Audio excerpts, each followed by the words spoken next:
Team Chandler is 7-0. Jason Knight's an absolute stud, but he got a huge cut on his face just days before his fight. Cody Gibson tears his MCL. And Landon, did you say I refuse to spar with you? Hear my side of the story at the end of the episode. Connor questions Dana, what happens if they get a clean sweep? And we break it all down with my good friend and one of the funniest girls on the planet, Danae Hays. Bruce, hit him with the intro. Ladies and gentlemen, it's time!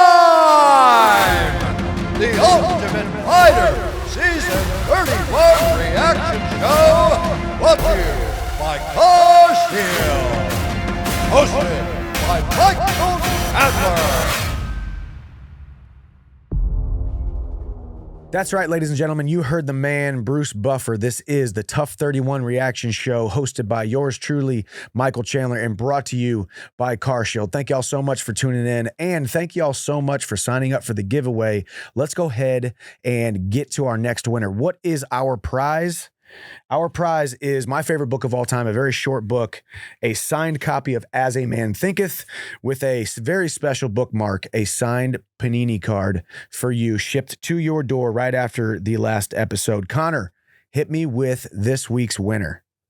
This week we've got Stan Mersberg, and he's from Hawaii. Stan Mersberg, all the way from Hawaii. Stan, thank you so much. You are the lucky winner. Congratulations. And for you guys who are entered in, remember to enter into the giveaway. If you are listening on audio, it's in the show notes. The link is in the show notes. The link is here on YouTube description. If you're watching on YouTube, it's also my link in my bio as well. So thank you guys so much for tuning in. Episode 7 was an absolute doozy. And speaking of absolutely amazing guests that I have had, this is going to be one of my favorites. A great friend of mine, one of the funniest people on the planet, 2.6 million followers on TikTok, viral video creator, and now musical artist, Danae Hays. What's up, How man? are we? Good to see you, buddy. Road hard. She just came out with this brand new song, Road Hard. Let's go. Some of these fighters look like they may have been rode hard and put up well. Hey, well, I tell you what, this is an industry that will do that to you. You know, in this episode, Jason Knight as well, who, you know, we've gone through the history of these last couple weeks. Jason Knight is the most experienced guy that we've had on the show. Yeah. And he's only 30 years old, 30-something fights. He fought not just in the UFC and then, you know, had a good stint, $3 $50,000 bonuses, but then got cut from the UFC, went to bare knuckle boxing. I was talking to you about that. I think, don't quote me, but it was somewhere around 20 sets of stitches in this fight. We should pull up the photo. We'll try to pull up the photo And he's later. from Mississippi. He's from Mississippi. Yeah. I forget what city it was, but it's small town. Bare knuckle fighting sounds like something us Mississippi, Alabama folks would do. Yes, he did it phenomenally. He was the scariest guy in this competition, but also the most beautiful person in this competition to me. Like, he was just so sweet. He talked about that in the episode. I always called him the mayor. He was like the mayor of the show, friends with not just my team and a leader on my team, but friends with the other team. So it was just, he's a beautiful human. Those are the scariest dudes, though, is when they can have that much compassion and they're kind, and then all of a sudden they can just flip that switch and get into that gorilla mentality inside the octagon. It's crazy. I actually have in my notes here, you guys have seen me have this red moleskin journal. I remember writing in my journal a whole excerpt about Jason Knight, and I remember verbatim. I remember writing it, and I'll never forget it because this is what he was. I said, Jason Knight will never realize that he is the glue that is holding this team together, and he really is. You know, I think this is a competition, obviously. I mean, as you saw at the very end of this episode, my guys could end up fighting each other, right? You know, so you're a team, but you're not really a team, but you want to play the team game. You want to be a part of the team until you're not.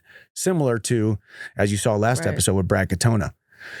He's team Brad Katona, and my guys did not like Brad Katona. I liked him because I signed up and I was gonna, you know, take care of him, but it didn't mean that there wasn't gonna be some tiffs. Oh yeah, you could tell he was like, I'm coming to this, gonna make sure I get what's good for Brad. Whereas like Jason, he reminds me a lot of you in the fact that whenever I'm around you, you're so kind, you're so compassionate to everybody else, but dude, when you get in that octagon It's like gorilla mode. I'm like, who is this guy? Like, I don't even know you. That's what I say too. And it's funny too. I just got back from UFC International Fight Week was this week. So of course I probably met 2,500 people, shook hands and took pictures with 2,500 people. And people are just, you're such a savage. You're such a crazy in this fight. And I'm like, and I always kind of make a joke. I'm like, yeah, I don't know who that guy is. Like, I don't know who that guy is. That's not me. That's a different person. Yeah. Cause like even in real life, like, you know, when we're hanging out, if I try to talk to you about fighting, you're almost like, oh, let's not make it about me today,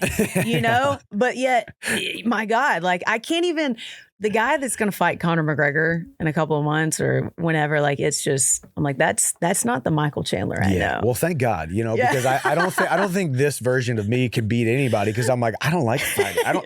You want to get in an argument? No, I can't do that. Not, but like, you're not but that version steps in there and he's like, I want to knock your teeth out. I want to see your blood. I want to watch your soul crumble. Literally. And then it shuts off and I'm like, okay, thank God. Yeah. Thank God he's in there, but we only get to see him a couple times a year. Totally. That's how Jason seems though, like for sure. And he is, honestly. And actually, the funny thing was when I got him, when I had him on my team, you know, first time I met him, I was like, okay, I got that Jason. To me, he was like that Jason Knight guy because I knew his reputation. I watched his fights, saw the bare knuckle fights, and saw every single fight that he has been in. I mean, you draw these conclusions, right? And it's funny because I always think, man, well, I don't want people to look at me that way. They see the way I compete, but I want them to know that I'm a kind of a normal, nice human being and not just that guy in real life. Right. So it was funny that I kind of put the cart before the horse or judged the book by its cover, even though I'm that guy as well. But I was like, I wonder how Jason Knight is. And then from the first moment, I was like, okay, he's going to be one of my favorite people on this show. I mean, I guess it's kind of like, you know, comedy is my thing, but people expect me to be like the life of the party anytime I go anywhere. Yeah. And it's like, you know, I enjoy making sketches. I enjoy doing this, but it's not necessarily who I am 24/7. Mm-hmm. So I can get how you can flip back and forth. Which I like that about you too, by the way. It would be, appreciate that. You know, it would be, not that it would be annoying. We would all be fun. But if you were like here, it was like, oh, here's Danae again. Always trying to be funny. Because I know we're just hanging out because I like being around you. Right. You and Mandy, it's like, but yeah, so imagine if I was just, you know, walked into every interaction like, you're like, hey, put up my highlights. Hey, this right here. This reminds me of that time I kicked Tony Ferguson in the face. You're like, all right, dude, he was kicking a soccer ball. Like, we're just having fun in the backyard. It's like you're 3 whiskeys deep and you're like, baby, breathe. Put on that time I kicked Ferguson in the face. You know, like, it'd be a little weird. It'd be a little weird. Like that, I would never get invited to any parties like that guy. But so yeah, I like the way that they started this episode. Speaking of Jason, I mean, and I don't know if we even really talked about this on the show that he had been to prison. They talked about how he said he was 17 years old, you know, made a bad decision, and his lawyer called him a couple of years later. And I love what he said. And this is, you know, and this goes out to anybody who's ever gone through a tough time, or maybe you've been incarcerated, or you've made bad decisions. You want to be a better person, a different version of yourself. He said, the best advice I got was when I was in prison. And someone said, if you want to get out of here and stay out of here, that being prison, he said, you got to change your people, you got to change your places, and you got to change your things. And I wrote that down because I was like, that's a really good, really good advice. And it seems to me that Jason has done just that. And he really has been, you know, I love that they showed in his interview talking about, you know, I missed what he said. I think he said he missed the birth of his first daughter, or he definitely missed her first steps, or he missed, you know, some very important stuff. And I remember on the show, he brought it up like 5 or 6 times. Like, this week, he knew to the day. He's like, this weekend is my son's baseball tournament. And I made a promise to myself that I wasn't going to miss these things. But obviously this is an opportunity he could not pass up, but just a sweetheart. My dad always told me growing up, he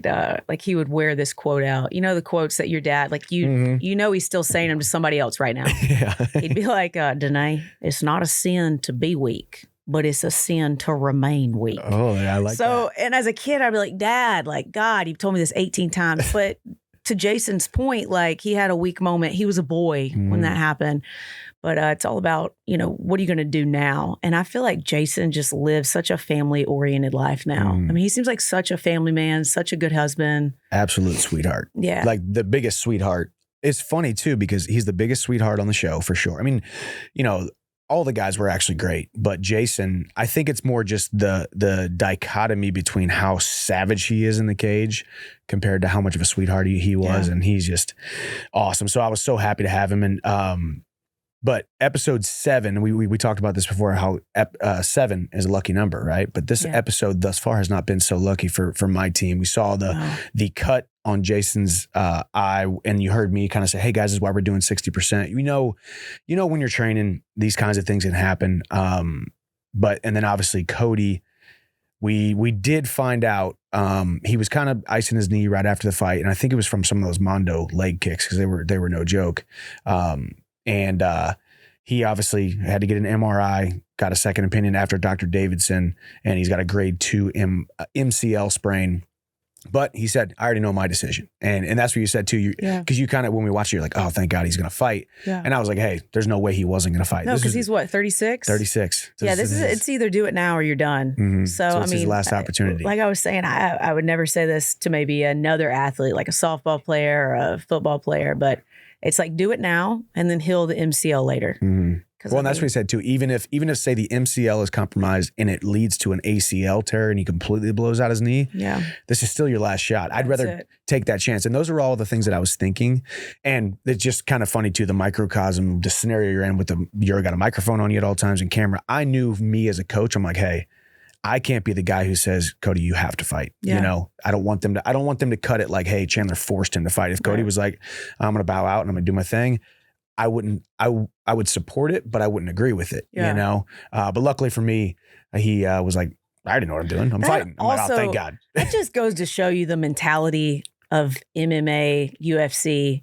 I mean, I was once a college athlete. You tell me I have a torn MCL, immediately I'm saying, how can I get into rehab? You know what I mean? Like, how can I rehab this? I don't know though. You won a national title at Alabama though. Play softball. Like you're telling me you're going into the national championship. You'd be like, okay, coach, I'm gonna sit this one out. That's true. Okay. Hey, remember what your dad said. It's not a sin to be weak. That's true. You can't remain weak. I guess if it was in the fall and it was like October and the season didn't start till February, I'm like, hey, how can we rehab this?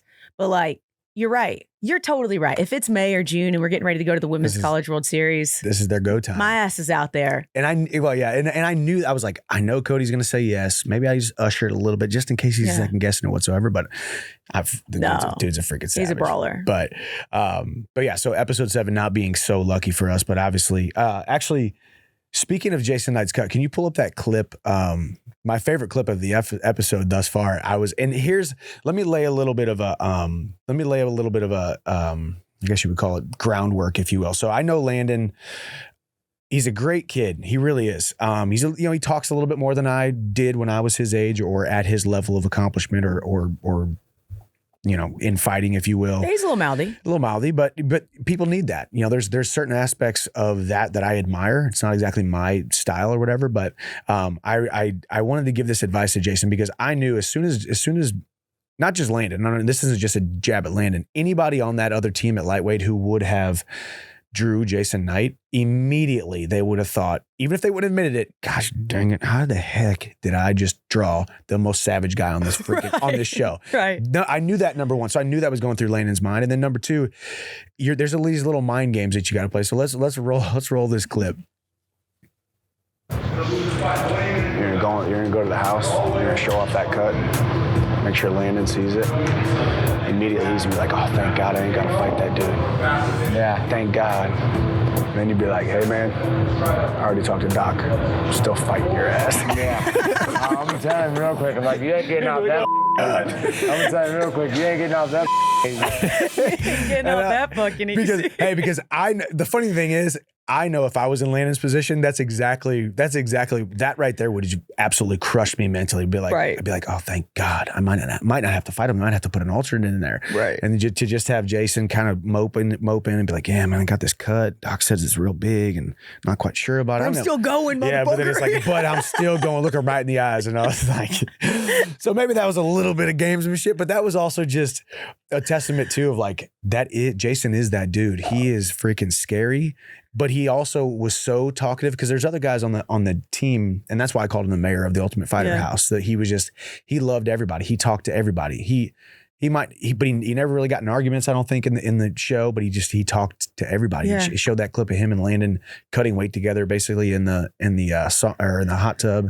See, I don't know if I could do that. I couldn't have either. I don't know if I could get the night before I'm supposed to physically hurt somebody I was watching that and I was just thinking like this, I don't know if this is mind games that they're trying to play or they just really like, because you know how sometimes like women when they fight or even argue, they don't talk to each other for months.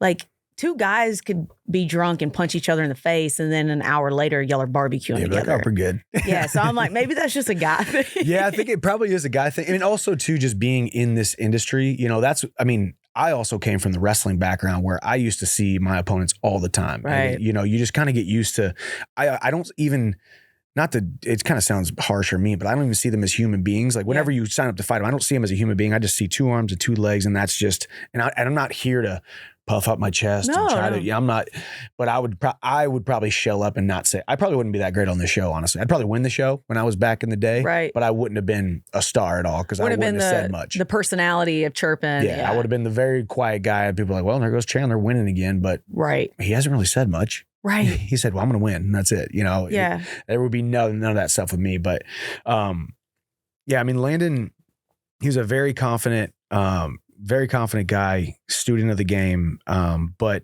I knew, just like anybody, if you drew Jason Knight, it's like, gosh, dang it, that's tough. But it did kind of show, and this even kind of opens my eyes too, because, you know, he did say, you know, I train with Chandler. He never goes with me or whatever. And he has offered. He's like, hey, if you need help, I'm a southpaw and this and that. I just got my guys. It's just so funny when I'm in training camp, I got my guys and I'm like, hey, I'm sparring with this guy. I'm sparring with that guy. I don't need to bring in specific guys necessarily. And it's all about mentality and how you feel when you're training and stuff. Yeah, it's all about energy, I'm sure. Yeah, it really is. You want to make sure you got the energy around you that gives you back what you need, you know? And that's not that's not a kind of stab at him, but it's just it's just a thing. I don't know. It's hard to put my finger on it. Oh, for sure. I know when I was playing, like even like taking batting practice, there's certain coaches that I want throwing me batting practice to give me the most confidence before the game. And sometimes the line for them would be super long and I'd be forced to go to another coach that had a completely different spin, a completely different speed. And not that she was a bad BP tosser. It's not what I needed. So I get it. Makes sense. It's not personal to him. No, but even watching this show too, it gives even. That's why I love. They're doing such a good job of doing the backstory with these guys. You know, the backstory of Jason and going to prison, and that's that story that I never even heard. I was with him for 5 weeks and never really told me about that. Maybe I should have asked. Or they talks about his family and his kids, and even Landon. Talking about I didn't have a father figure growing up. My mom had some mental illness, and she, was, I think he said something about, suicide and pulled pills out of her mouth. And, so it just, they're doing such a good job of showing the backstory. And then you watch the way that they are and then their responses and their reactions. And then we're all just a byproduct of who we have been and what we've been through and all these kind of things. Right. So it just even opened my eyes to a guy that I've been, kind of training with for the last 6 years or whatever. And he's and as I said, he's a sweetheart. He is, but he's just, he's a very confident person. He talks, and out there at the gym. Maybe from his background, he's had to be so dependent of himself. So he's had to puff his chest out, a little bit. That's true. But I was always different. I never really liked to be too mouthy. I was just like, let me go out there and be in my own space. Well, and that's the thing too. And I believe I have probably come off a little bit, maybe cocky or arrogant or I'm better than you type of stuff, because in kind of scenarios, I am very quiet. I'm very quiet in a lot of social interactions, and it's actually, I think it's a little bit of lack of confidence that might even masquerade as overconfidence because I'm quiet. So it's kind of just we're all just human beings. We're all just trying to figure this out. Yeah. Like, when you're younger and you're like, man, I can't wait. When I hit 30, I'll probably have it figured out. Now I'm on 37. I'm like, okay, when I hit 40, right. Definitely going to have it figured out. I'll have this parenting thing figured out, this marriage thing figured out, this freaking business fighting thing figured out. Nope. All I can say is thank God I was not on a reality TV show when I was even 3 years ago. Right. Dude, that's crazy. Those cameras are on you. Those microphones are on you. You slip up one time and the producers, not to say they're out to get you, but they say, oh, that was a good soundbite, even if it doesn't really portray the whole picture. So. Well, for sure. And I feel like they've done a good job thus far, because I always thought about that too. I mean, because they could take a soundbite from day 1 and use it, day 27. And it just doesn't make it makes sense in the scenario, but it wasn't the way that you reacted. Right. And so they've done a really good job. Like I said, I've said this numerous times. It's a reality show, but it feels more like a sports documentary 100%. than the old I guess, Ultimate Fighter shows where dudes were just freaking, like I said, they used to cast, there were 16 dudes, they would cast 10 dudes that were good and then 6 dudes that they knew were just going to be the guys Havoc who were going to fight. Yeah. The guys that were going to, be throwing mattresses in the pool and trying to fight people in the show. Right. But we're going to, so here we are. Team Chandler is 6-0. Did you think it was gonna go like that? Like, honestly, did you think it was gonna be more of like a 3-3 or no? And I keep saying this because now that we're 6-0, 7-0 now because we're talking about episode 7. 7-0. I could 100% see, and it's gonna happen this week. Of course, it was veterans are winning. How could the veterans not win? They got blah blah blah blah. And I'm like, yeah, that's recency bias or confirmation bias or whatever you want to call it, biased because now you're seeing the result, but. You got to put yourself in my shoes. I'm like, okay, Jason Knight. There's a lot of people who say he's burnt out, right? You guys, Cody Gibson. A lot of people say, hey, he gave up. He's a high school teacher. Austin Hubbard. Looks like he might have given up. He's kind of doing half training camps here, half training camps there. He's working at his father-in-law's restoration company. Right. Kurt Hollabaugh. Kind of 1 foot in, kind of 1 foot out, got two jiu-jitsu schools. Like these guys, that's just half of my team right there. Right. Who already kind of looks like they're on to their second half of their life. And this might just be another opportunity for them to get on TV, but how dedicated were they? So I knew I had some dogs. I knew I had some dudes with experience. My biggest question was, how much do these dudes believe that they still deserved to be fighting at the highest level? So day one, I remember, okay, I can't change anything about their past. I can't really change a ton about their technique, but what I can change is making sure that they know that they know that I believe in them. This coaching staff that I brought believes in them. And when they step inside the octagon, they deserve to win. And I think that's working out really well thus far, obviously. But no, I got to admit, at the very beginning, I was like, okay, these dudes are young, hungry prospects. They got everything to prove. My guys, some of them look like they've already got 1 foot out the door, Right. But and I see it kind of the opposite, as in, of course veterans would win. For me, I'm seeing these young guys that have an opportunity to get Dana White sitting right there in front of them with 2 of their idols, Michael Chandler and Conor McGregor. So that's either going to fire them up. Their testosterone's going to be through the roof. Their adrenaline's going to be through the roof. To me, I see that as an advantage because the veterans, your psyche, once you've done something so many times, it's hard to get that adrenaline and your psyche to that point unless you're just an animal, you know? So I do see it. Going in, I thought the prospects are probably going to have an advantage. And where the veteran's going to be able to change the story. There's a story that has been told to these guys and that they are living. You aren't good enough. Right. They were handed a piece of paper, said, hey, you're not good enough. You're cut from the UFC. See you later. Better luck next time. Right. Every single one of my guys had experienced that. And I remember talking to Roosevelt Roberts about this, and I hope they showed on the show. There was a very cool clip there where he was very candid. For as harsh as he is and tough as he is, Roosevelt was very, very candid, and we got some very personal kind of conversations. And he talked about, man, I struggle, man. I look in the mirror, man, I'm like, I didn't like myself. I didn't believe in myself. I felt like a loser. And I was able to tell him, hey, man, I felt like that so many times in my life, so many times in my career, because that's what we do. We attach a failure not just to that event, but to the person that we are, And so all of my guys have already had that story play out. These young prospects, maybe they lost some fights, but they haven't gotten to the highest level, gotten the greatest shot, and then got handed a piece of paper that said, you're not good enough, Right. So I completely understand how people say, well, of course, this is how it was going to go. But for me, not to say that I didn't believe in my guys, but I definitely knew there was some stories that we needed to change. We needed to change that self-image. We needed to change the self-chatter, what's going on inside of what they're saying.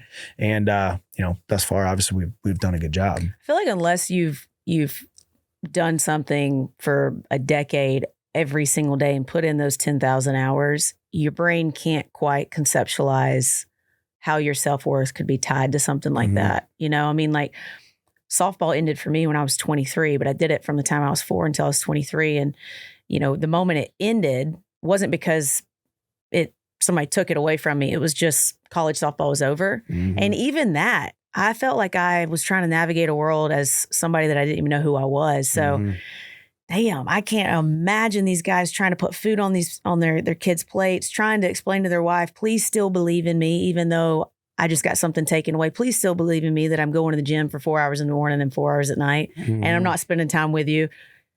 Please still believe in me, even when I don't believe in myself. Like that's tough. Yeah, and there was so many conversations too, because I did change my opinion after a couple conversations. Like, man, these dudes still got a fire for sure. But at the very beginning, before I got to know these guys, it's like, oh shoot, I don't know. This could go one of two ways. These dudes are just here; they're all going to get smashed, and they quote unquote weren't good enough. They believe the story that, hey, I'm a loser. The UFC didn't want me the first time, or even a guy like Kurt Hollabaugh.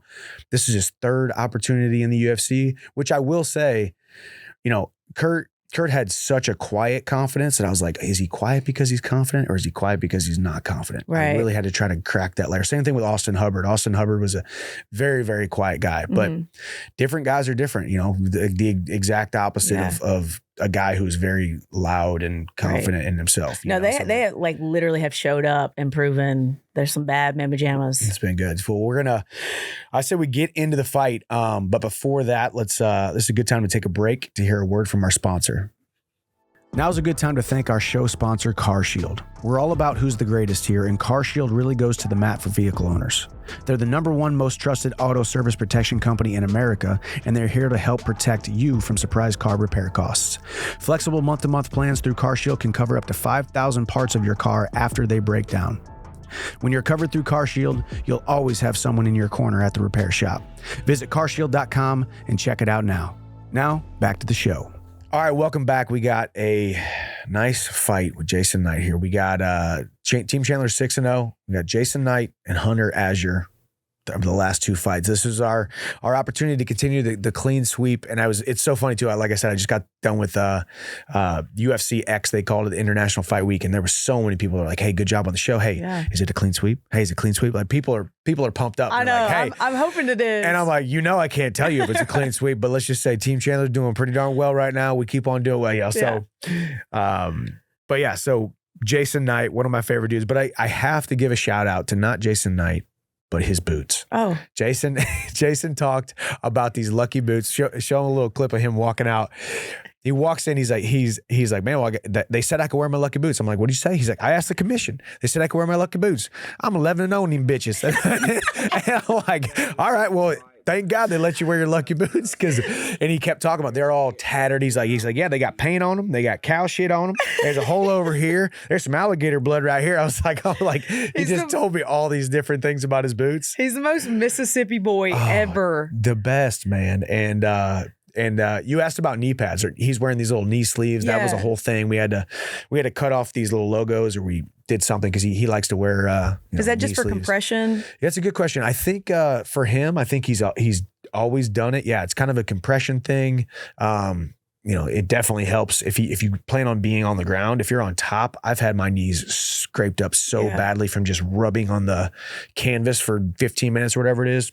Do you ever? Because I don't know if you've heard of this, but in your joints, you have bursa sacs. Yeah. I had to get mine removed from diving so many times. Does that happen a lot in the UFC with the elbows and the knees? No, I've seen a lot of guys. I've seen it a lot in wrestling. Because when it busts, they get massive. Yeah. And then you have to drain it. And then you drain it, and if it just keeps going, if it keeps busting, it'll bust easier. And then they just pull them out, and they're like, okay, well, good luck. Good luck. They're like, you're good. God gave you one of all your joints, but you ain't got one anymore. So good luck. My left knee is bursa-less. Yeah, we'll see you in a few years when we're talking about knee surgery. For sure. So yeah, as you can see, the tail of the tape, Landon, the younger guy, but this actually, Jason is so mature, 3 kids, all these fights. 30 years old is very young for him. 30 though is so different than 27. Yeah. Like I know it's only 3 years, but dude, when I was 27, I was not in a place at the same time that Jason's at 30. That's what I always say. Cause people will say, hey, true or false, MMA is a young man's game. And I'm like, honestly, I don't think it is. I think you got maybe a little bit more talent or you're faster, which I don't believe. I think I was faster post 30, more powerful, stronger than I was in my 20s. But I always say, I always make the joke with young guys, I got scar tissue older than you, I'm like, I don't feel like I became a man till I hit like probably 28, 29, Yeah. 30. I finally started hitting my stride 28, 29. And then at 30, I felt like the most dangerous Right. dude I've ever been in my life. So like you said, you know, from an experience standpoint, Jason's got the experience, but he's also got, you know, whether you call it old man strength or old man wisdom or whatever, he's, you know, he's a 30-year-old dude, but it did just remind me that he was 30 years old. I was kind of sitting here watching the whole episode until this thinking, you know, he was in his mid 30s and Yeah. forgot he was 30 years old. I think it must have been the bare knuckle fighting. Bare knuckle fighting. Yeah. Well, to me, it was his confidence. Like he truly carries himself like he's a 45-year-old Yeah. man. He really does. No, And I'm the same age as him, and I feel like I'd be saying yes sir, no sir to him. You know what hell, I I was saying yes sir, no sir to him, and I was his coach. And people were like, hey, we kept making jokes too, by the way, like, hey, would you fight Jason Knight? And I'm like, Oh. Not unless I had to. Yeah. Like, I would probably be just as scared as Landon Right. going into a fight against Jason Knight as Landon is. Like, How- that's a scary fight. He's 5'10". Mhm. How tall are you? I'm like 5'9" on a good day. I'm like So- right below 5'9". And 155 isn't that about? So That's where I y'all am. would fight if y'all Yeah. were in the same. Okay. Yeah. So it worked out good, you know, that we had, you know, 55ers and then we also have 135ers on the show. Right. So there's, you know, 4 guys on my team that are 55, 4 that are 35. But yeah, and these guys, so traditionally too, historically, a lot of times, you know, because Landon has fought at 145. Jason Knight can definitely make 145. So when you do the Ultimate Fighter, most of the time you're fighting up a weight class. Okay. If I did the Ultimate Fighter, you know, back in the day, or if I was this big now, I would have to go at 170 because there was no way I could make 155, you know, 2 or 3 times in a row. So if which most of my guys can make 145. So if there's a guy that's 180, he'd go down to 170. Yeah, I mean, if you're about 180, you'd be okay on the show. But like, because the welterweights are probably over 200. You know, I'm 190 at fighting 155. So there's no way I could make weight. And I was surprised with Jason Knight. He's like, yeah, I'm 158 after a workout. I'm like, what the heck? Kurt Hollabaugh was like, I'm 162, just keep my weight in the mid 60s. I'm like, dude, I don't touch the 60s till the week before a fight, you know? That seems pretty light. Yeah. So most guys historically are fighting up a weight class when they're doing the Ultimate Fighter. So yeah, this is my weight class, but these guys are fighting at 145 probably Can we when they just get done. Talk about how I'm 5'8", I'm 30, and I weigh 158 right now. There you And go. You'd be here. I mean, Jason, if you're ready to fight, let me know. Hey, Jason, come on up. We're doing an exhibition in my But gym. We're only We're going gonna to do smoke eye it. pokes. That's it. We do the Mississippi Mudslinger. We do the, what is it called? The Texas credit card. Texas credit card. Texas credit card. We're going to hit you with all kinds of moves. We got some content we're going to create with Danae. Yeah, no punching or kicking though. Okay, well, let's get into the fight because it was not a long one. Praise God. So we knew too, as we said, what I wanted to do here for this fight, I wanted Jason to honestly just be him. I didn't want him to play the outside striking game. Landon is good. He's very talented. He's very athletic. He's fast. He's got power, and he's got great reaction time for a younger fighter. We needed to get in his face right away, and we needed to put the pressure on him, make him second guess himself. So right away, Jason starts putting the foot on the gas. They have a little bit more of a feeling out than I thought we would have with Jason, but he's getting the foot on the gas a little bit. Boom, nice big right hand. That was a good kick, as Connor was pumped up about. But then boom, nice little exchange right here. It kind of turns into a brawl right there, and you see Landon go in for the grappling, which he's a very experienced mixed martial arts in both areas. Great shot, gets in deep, picks him up, puts him down, and I thought, okay, well that's tough. But as you see Jason start moving his hips right away. He's very crafty on the ground. Right here, this is armbar, which was dangerous, and then boom, he throws up the triangle. That was so fast. So fast. And then as you were talking about, Landon's trying to put the weight on his head, but he just can't. Jason's pushing him away, and then boom, there's the tap. That was so fast. Yeah. And then Jason pops on up, screams at our guys. Oh, he said, should have went for that takedown, boy. Oh, Even when he started grabbing his leg to. yeah. No, and that's not the first time Jason said something and then had to apologize. We're going to talk about his little interaction with Connor right after this too. But man, Jason is just, this right here was where you don't want to be with Jason Knight. Him in your face, just winging punches. Especially up against the cage. Yes, because he will throw punches in bunches till the cows come home. Yeah, that till the Mississippi cows come home. Literally, he threw 2 uppercuts that just missed the bottom of that chin. Yeah, and he could do that for 45 minutes if you want him to. And it was just a perfect, little scenario where he jumped on in there, Landon took him down, and just put him in a bad position. Seems like he has really good leverage too. Like he's got long arms, long legs. He does. That was the biggest thing. Well, number one, the biggest thing that surprised me was how just sweet he was, which like I said, I should not be so surprised because a lot of people in MMA are sweet like this. I just figured he'd be a little more rough around the edges. Yeah. That was the number one thing. One of the greatest dudes I've ever been around in my entire life. The second one was that he was way more crafty and actually knew the game and talked about the game so much more intricately than I thought he would as a guy who's known as a brawler. So good on the ground, fast, strong on the ground. And you saw with that transition, he hit him with the arm bar, which makes you kind of lift your head up, trying to pull your arm out. Then he switches the angles, throws the right leg over your neck, and then his fight IQ.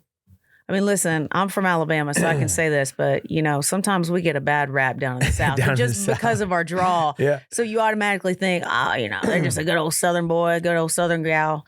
But Jason's fight IQ is insane. And that was what I realized probably within 3 days. I was like, okay, wait a second.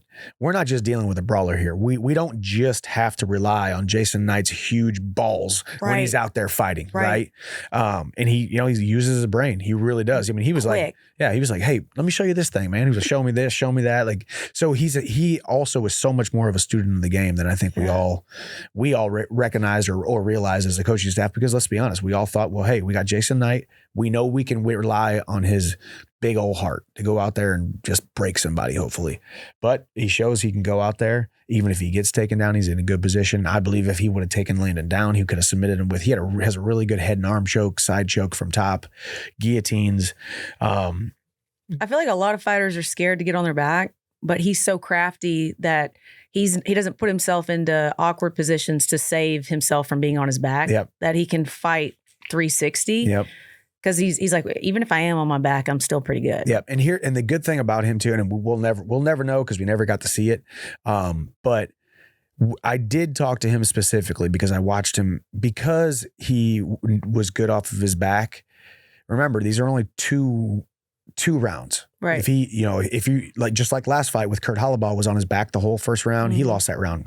Done. Right. Second round, if he doesn't catch that submission, which thank God he did, he loses that fight because you can't be on bottom unless you're getting a submission. You can't be on bottom in these 2-round fights. And that's what I even said earlier in this episode was, hey man, we can't play the jiu-jitsu game. Like if you get taken down or if you get a takedown, get down there, feel it out. If you feel like he's vulnerable and you're able to get a submission, you're probably able to get a submission. Don't make it be a Hail Mary. Don't make it be a small chance. Yeah. If you feel like, hey, there's a very high likelihood I'm going to be able to catch this guy in something, okay, you can stay down there and play, throw some elbows, do whatever, but you cannot lay down there for 5 minutes. So the 2 5-minute rounds, I'm assuming that changes the game plan a lot, as in like you either want to stay on top and be in a powerful striking position, or you've got to be the one to get the takedown. Because if you're on your back, like you said, for more than a round, you're done. Yeah, exactly. And that's why we work so much on cage work, cage defense and offense, and then also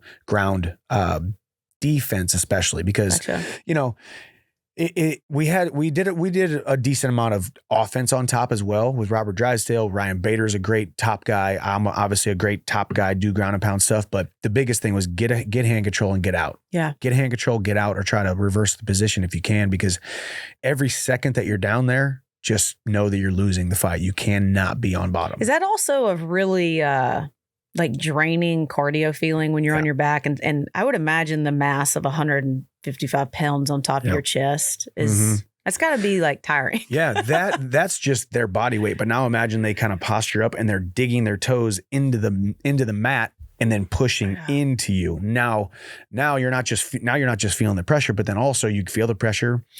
You heard me say it earlier too, position, damage, then submission. So you get the position first and then you're doing damage. So then you're raining punches. We just saw this last weekend with Alex Volkanovski on top. He was just crushing Yair Rodriguez on top, being able to, the amount of power and force that you can generate being on your knees on top of somebody. So you got, when you're on bottom, your heart rate is elevated because you're also thinking about, okay, where's the punch going to come from? Right. Am I going to get hit with a shoulder strike and an elbow? And also I got a guy on top of me. So the grappling and the cage work, offense and defense, was the name of the game for me. And I think that's why we've been so successful thus far. Right.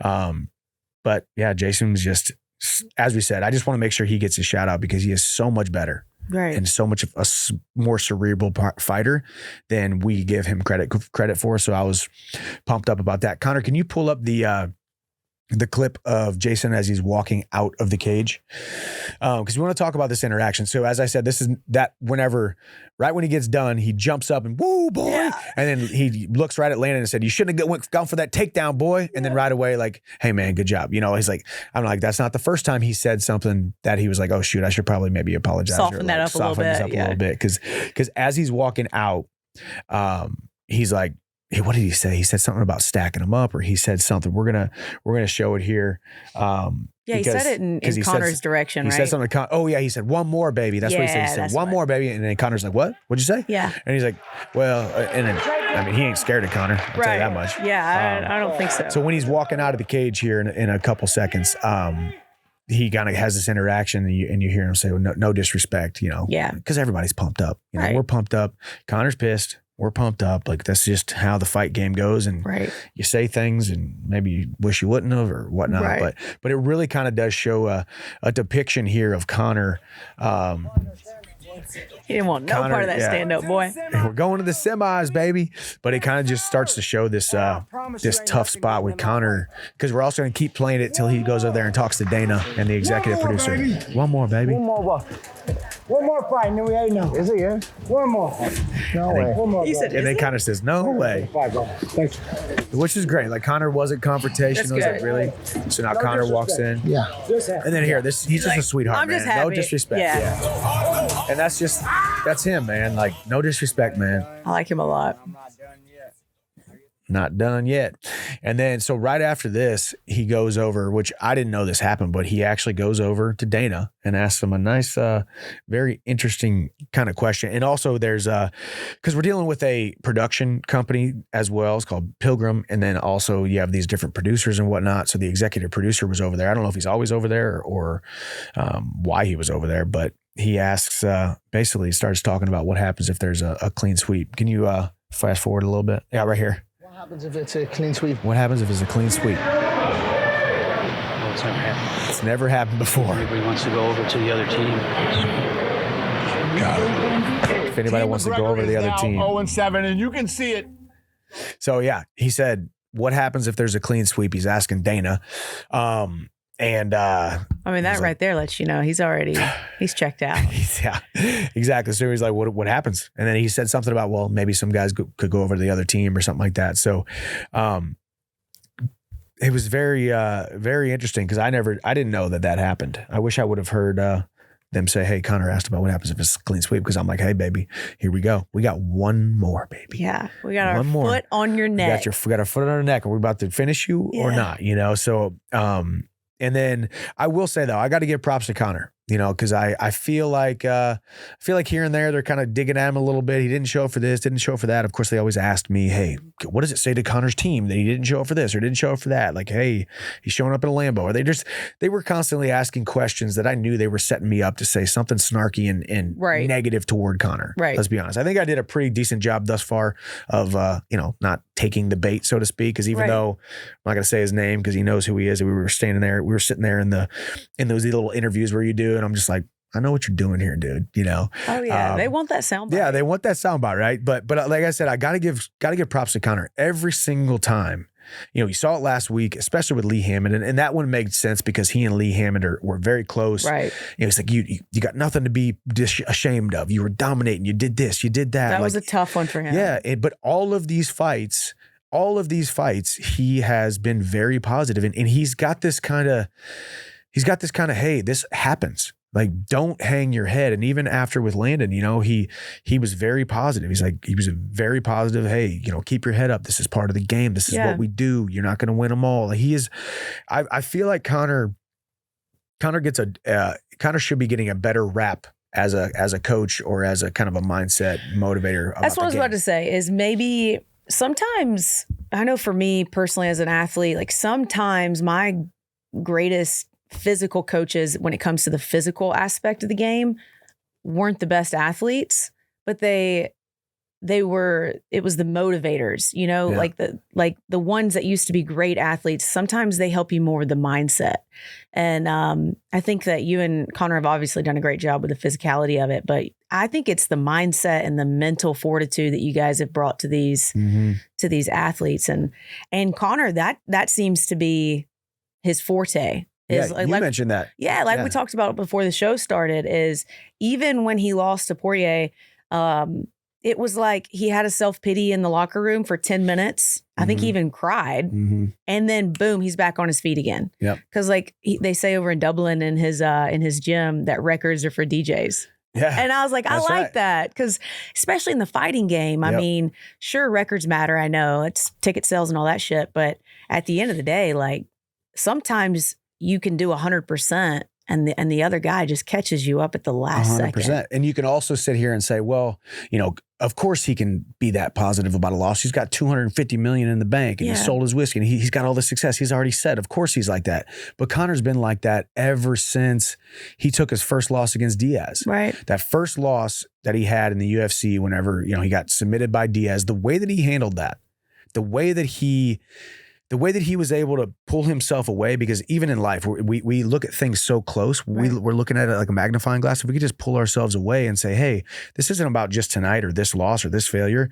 It's where I'm going to be 10 years from now that really matters. And this is adding layers to my human. And I got to give Conor credit for that. He has always been like that. With as big as his ego seems, as big as his confidence is, as big as his narcissism and all the things, all these different labels that we want to put on him, the way his approach to the game is very special, and it should not be lost on him. It should not be kind of set aside just because people don't like the way he lives his life or the parties that he does or the Lamborghinis he got or the jealousy.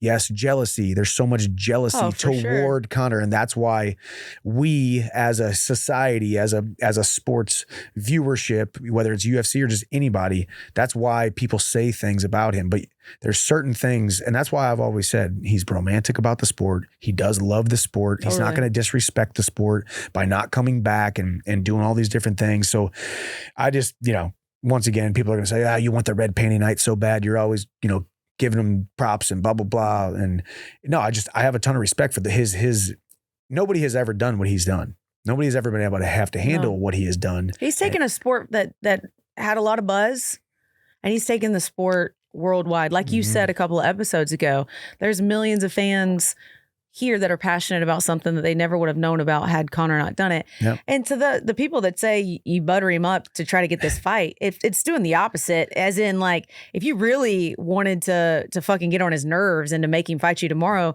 you talk shit on him. Yeah. So I think you're as class act as it comes, Michael, and the fight's gonna happen. Yeah. Like you said it last episode, the fight's gonna happen. Yeah. Conor wants to fight too bad. He's just I don't know if you want my honest opinion on the show, but I think he's way honest opinion? My honest opinion, honestly, is that after the Poirier fight where he broke his leg, I think at his age, he had to put some stuff in his system to get his body to heal faster. And I think he's enjoyed that. And I think he's patty cake beefcake right now. Patty cake beefcake. And I think he's just trying to get some of that stuff out of his system and time it up to where it meets his goals properly. I could see that being a possible hypothesis. Yeah. You know? He's trying to drain it out a little bit. You know what I mean? Well, I will say, I mean, if I had a horrendous leg injury like that, I'd be doing anything I could. Yeah. You'd be talking to a lot of doctors like, hey man, this leg is broken. What do we do with this thing? Yeah.